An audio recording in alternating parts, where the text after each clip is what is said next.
ఒకసారి హెబ్రీ పత్రిక 5వ అధ్యాయంలోకి మనం వెళ్దాం. 7-8 వచనాలు చదువుతారమ్మా ఎవరైనా? శరీరధారిగా ఉన్న దినములలో మహారోదనముతోను కన్నీళ్లతోను తన్ను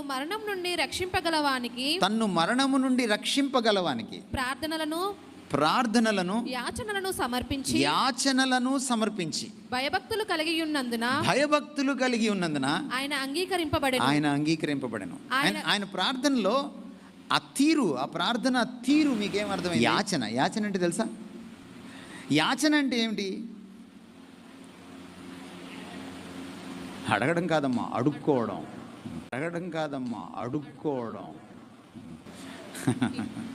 అడగడం వేరు, అడుక్కోవడం వేరు. భిక్షాటన, భిక్షమెత్తుకోవడం. ఎవరైనా సాక్షాత్తు దేవుని కుమారుడు